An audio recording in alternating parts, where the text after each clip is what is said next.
এক সময়ের কথা, ভারতে মথুরা নগরে জন্মগ্রহণ করেন শ্রীকৃষ্ণ, যিনি পরবর্তীতে ভগবান বা ঈশ্বর হিসেবে পরিচিত হন।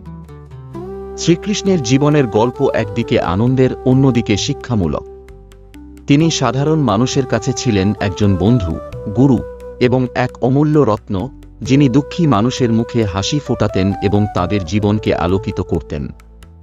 শ্রীকৃষ্ণের শৈশব ছিল অত্যন্ত রোমাঞ্চকর। তিনি গোপাল ছিলেন, গোপাল কৃষ্ণ। তাঁর প্রিয় কাজ ছিল গোপীমিত্রদের সঙ্গে মধুর বাঁশির সুরে আনন্দে মেতে ওঠা। একদিন তিনি গোপী গার্বে রাত্রে বাঁশি বাজাচ্ছিলেন এবং গোপীরা তাঁর সুরে মুগ্ধ হয়ে তাঁকে অনুসরণ করছিলেন।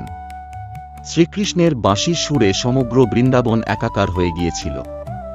এছাড়া তিনি মহাভারতের যুদ্ধে অর্জুনের গুরু হয়ে গীতার উপদেশ দিয়েছিলেন। যুদ্ধের মাঠে অর্জুনের অসংখ্য দ্বিধা ছিল, তখন শ্রীকৃষ্ণ তাঁকে উপদেশ দেন, কর্ম করো, ফলের জন্য চিন্তা করো না। বিশ্বে যা কিছু ঘটে তা আমার ইচ্ছায় হয়। গীতা শাস্ত্রের এই শিক্ষাটি পৃথিবী জুড়ে সকলকে প্রভাবিত করেছে এবং আজও এটি মানুষের জীবনের পথনির্দেশক। শ্রীকৃষ্ণের জীবনের আরেকটি বিখ্যাত ঘটনা হল তাঁর দুষ্ট রাজা কংসকে পরাস্ত করা। কংস তাঁর শত্রুদের মৃত্যুর জন্য নানা ষড়যন্ত্র করছিল।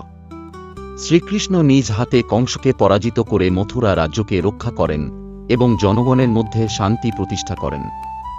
তাঁর দেহাতীত কর্ম, ঈশ্বরত্ব এবং প্রেমের মাধুর্য আজও বিশ্বজুড়ে লাখো মানুষের জীবনে আশীর্বাদ হিসেবে বিরাজমান। শ্রীকৃষ্ণের বাণী, জীবন ও উপদেশ আজও আমাদের হৃদয়ে চিরকালীন প্রভাব রেখে যায়। বন্ধুরা, অবশেষে চ্যানেলটিকে লাইক আর সাবস্ক্রাইব করতে ভুলবেন না। ধন্যবাদ।